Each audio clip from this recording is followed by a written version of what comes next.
नमस्कार दोस्तों, आप सभी का एक बार फिर से बहुत बहुत स्वागत है एक नए वीडियो में। और जैसा आप लोग देख ही पा रहे हो कि मैं काफ़ी लंबे समय के बाद ये वीडियो बना रहा हूँ। और दोस्तों, पिछले कई सारे वीडियो में भी मैंने आपको बताया कि अपने जॉब्स और अपने बिजनेसेस को लेकर के मैं काफ़ी ज़्यादा इंगेज रहता हूँ, इसलिए मैं वीडियोस रेगुलरली नहीं बना पाता हूँ। लेकिन पिछले कुछ तकरीबन 2 हफ्तों में मैं डेंगू फ़ीवर से गुज़र रहा था। और जैसा आपने शुरुआत के वीडियो के थंबनेल पे भी पढ़ा था, तो उसी रिलेवेंसी में ये वीडियो मैंने बनाने का सोचा कि मुझे ये बनाना चाहिए अपने चैनल के ऊपर। क्योंकि मैंने देखा यूजुअली तो मैं अब यूट्यूब ऑलमोस्ट नहीं देख पाता हूँ अपने चैनल को कि क्या चल रहा है नहीं चल रहा है, पर रैंडमली कभी कभी मैं कुछ कमेंट्स को गो थ्रू करता हूँ तो मैं देखता हूँ कि कई सारे ऐसे पेशेंट जो मे बी शायद पुराने भी हैं और कुछ नए भी जो मेरे चैनल पे कनेक्ट करते हैं, जो मेरे वीडियोस को देखते हैं, तो उनके कई सारे सवाल रहते हैं। तो रिसेंटली जैसा जब मुझे डेंगू हुआ तो आई गॉट टू नो कि बहुत सारे लोग इवन नॉर्थ इंडिया में काफ़ी ज़्यादा भी डेंगू का टाइम चल रहा है और काफ़ी सारे लोगों को डेंगू फीवर हो रहा है।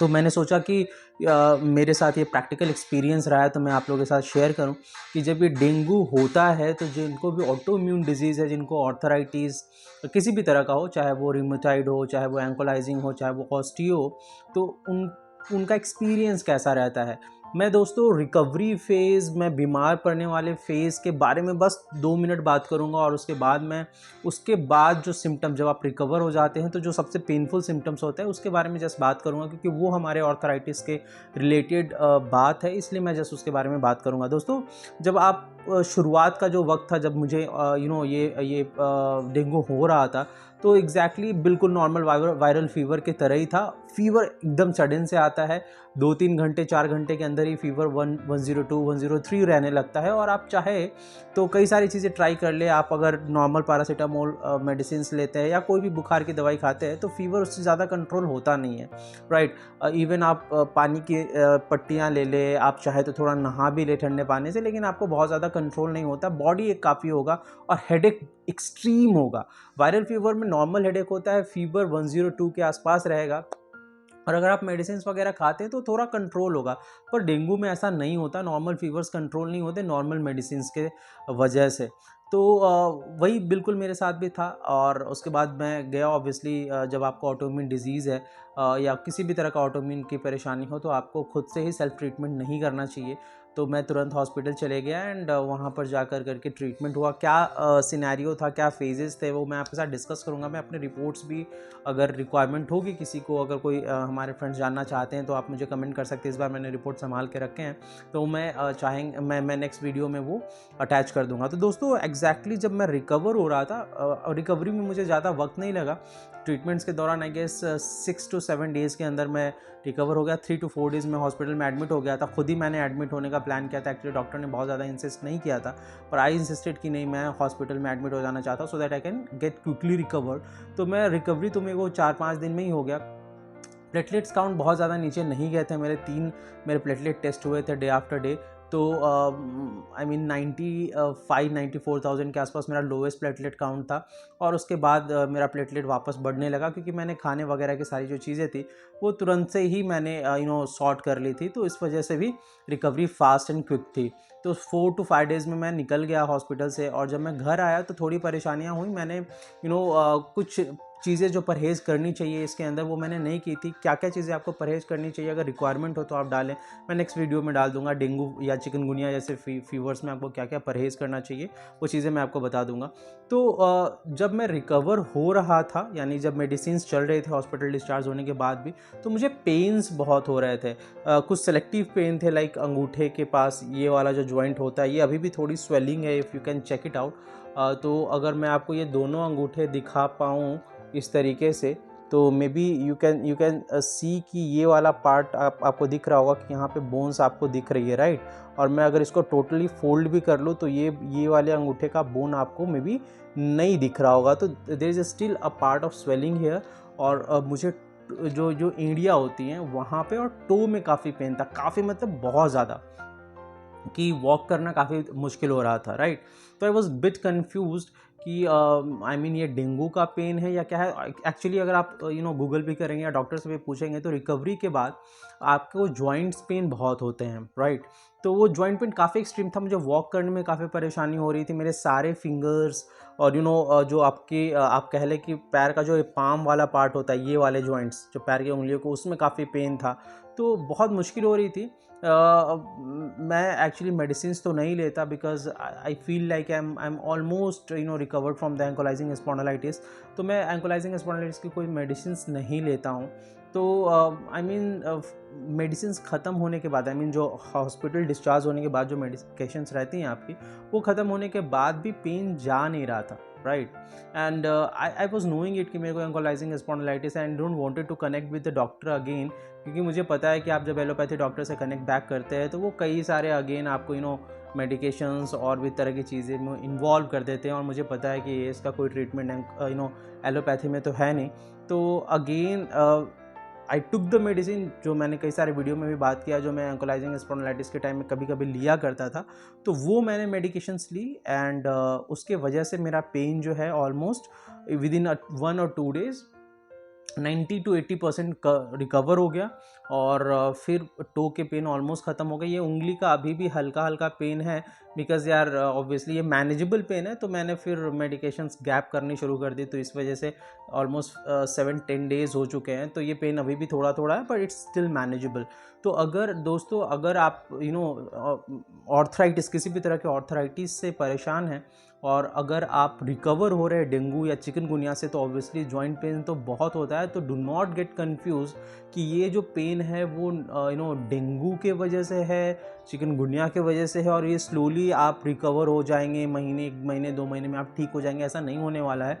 बेसिकली उस डिजीज़ के वजह से आपका जो पेन है वो ट्रिगर हो जाता है, and it's not like my experience. I have connected back with many of my friends, many of my connect contacts, I will say, कि जो मेरे मेरे कनेक्ट में है, जिनको एएस वगैरह या ऑर्थराइटिस डिफरेंट डिफरेंट टाइप की हैं, और जिनको भी कभी डेंगू हुआ था, उनके साथ भी सेम सिम्टम्स रहे हैं, कि ये आपके ऑर्थराइटिस के पेन को वापस से ला देता है। और आप अगर इस कन्फ्यूज़न में हैं कि आपके नॉर्मल डेंगू के मेडिकेशन से ये ठीक हो जाएगा, तो ये नहीं होने वाला है। Connect with your doctor once. अगर आप ऑर्थराइटिस, किसी भी तरह के ऑर्थराइटिस के पेशेंट हैं, तो आप उनको बताएं कि आपके साथ ऐसी परेशानी है, and after the suggestion width of the doctor continue your arthritis वाली मेडिसिन एज वेल, बिकॉज वही आपको उस पेन से निजात दिलाएगा, अदरवाइज़ आप काफ़ी परेशान रहेंगे। तो नटशेल में दोस्तों, ये जो वीडियो का मेरा मेन जो ऑब्जेक्टिव है वो यही था कि अगर आप ऑर्थराइटिस के पेशेंट हैं, चाहे किसी भी तरह के पेशेंट, आई मीन किसी भी तरह के ऑर्थराइटिस के आप पेशेंट हो, और अगर आपको डेंगू या चिकनगुनिया हुआ है रिसेंटली, और अगर अभी भी आपको जॉइंट्स पेन हो रहे हैं, तो डू नॉट गेट कंफ्यूज्ड कि आपका ये जो पेन है वो डेंगू के वजह से है। बेसिकली उस डेंगू है तो डेंगू के वजह से, पर उसने आपके ऑर्थराइटिस के पेन को ट्रिगर किया हुआ है। सो आपको उसके अकॉर्डिंग मेडिकेशंस लेने चाहिए, और अगर आप लेते हैं तो आप क्विकली रिकवर हो जाएंगे। अगर आप मुझसे पूछेंगे कि सर आपने कौन सा मेडिकेशंस लिया था, या भाई आपने कौन सा मेडिकेशन लिया था, तो दोस्तों मैंने आपको वीडियो के मिड में ही बताया था कि जब मैं एएस से रिकवर हो रहा था, तो मैंने कुछ आयुर्वेदिक मेडिसिन्स ली थी, तो मैंने उन्हीं मेडिसिन्स को लिया, और with in 5 to 6 days I got cured, right. मेरे कई सारे फ्रेंड्स मुझसे कई सारे मैं जब लोगों से बातें करता हूँ या वीडियोस में भी लोग पूछते हैं कि आप अपना रिपोर्ट डालिए एएस का, तो दोस्तों मैंने कुछ खास टेस्ट नहीं कराए थे। रीज़न बीइंग क्योंकि मेरे फैमिली में पहले भी ऑर्थराइटिस मेरे सिस्टर को हो चुका था, तो I was quite aware of कि इसमें क्या होता है। आप 100 टेस्ट करा लो, आप ये करो वो करो, कुछ नहीं होता। इसमें तो मेरा सिर्फ HLA-B27 टेस्ट हुआ था, वो रिपोर्ट भी अभी मेरे पास नहीं है यार, बिकॉज ये it's been almost like 7-8 years I guess जब मुझे हुआ होगा, मुझे याद नहीं। और अब आई गेस 5-6-7 साल के आसपास का समय हुआ होगा जब मुझे एस फिगर आउट हुआ था। तो it's been very very long time. तो HLA-B27 पॉजिटिव आया था। मैंने वो रिपोर्ट ढूंढने की कोशिश करी, जब मैं कॉलेज में था तो मैंने अपने टीचर्स को भी फॉरवर्ड किए थे, वो प्रोफेसर को, वो नहीं मिल पाया यार। सो मैंने वो टेस्ट दोबारा कराया नहीं। आपको पता ही कि HLA-B27 टेस्ट थोड़ा सा महंगा होता है, 2,500-3,000 के आसपास का टेस्ट होता है वो। तो वो मैंने दोबारा करवाया नहीं, बिकॉज मुझे पता है कि आप जब ओके हो तो फिर ज़रूरत नहीं है। उसके बाद पेन के रिलेटेड कुछ टेस्ट होते हैं, ESR वगैरह आई गेस, जो जिसके जब आपका पेन होता है तो वो बढ़ता है, तो वो ऑब्वियसली आपको पता है कि जब पेन आपके बॉडी में नहीं है तो वो टेस्ट आपके नॉर्मल ही आएंगे, राइट। तो मैं वो कभी करवाता नहीं हूँ। मेरे रिलेवेंट वीडियोज़ इस चैनल पे हैं, वो चीज़ें आपके सामने एज अ प्रूफ हैं। तो वही है यार, अगर आपको एएस है तो आप मेरे चैनल पे प्रीवियस जो वीडियोज़ हैं उनको एक बार ज़रूर देखिए। उसमें मैंने कुछ डाइट्स के बारे में बताया हुआ है। जब मैं पेन से परेशान था तो मैं क्या क्या रेमेडीज़ यूज़ करता था, मैंने कुछ कुछ वो भी वहाँ पे बताया हुआ है। अब तो मुझे कई सारी चीज़ें दोस्तों याद भी नहीं, because been very very long, और आप जब उन पेनफुल चीज़ों से बाहर आ जाते हैं तो आप बार बार वो चीज़ें याद नहीं करना चाहते हैं। तो कई सारे मेरे फ्रेंड जो मुझसे ये मांगते हैं, प्रूफ मांगते हैं, तो दोस्तों मेरे पास एज अ प्रूफ आपको देने के लिए नहीं है कि मैं आपको अपने रिपोर्ट्स दे दूँ। हाँ, मैं सोच रहा हूँ कि एक बार मैं HLA-B27 वापस टेस्ट कराऊँ, वो पॉजिटिव ही आएगा, बिकॉज़ वो नेगेटिव नहीं होता है कभी भी, आपको पता होगा, होना चाहिए। और कई सारे लोगों को तो नेगेटिव होकर के भी एंकोलाइजिंग स्पॉन्डिलाइटिस हो जाता है। तो yes, that is not very much relevant. Yes, 90% cases में अगर आपका पॉजिटिव है तो आपको एस है।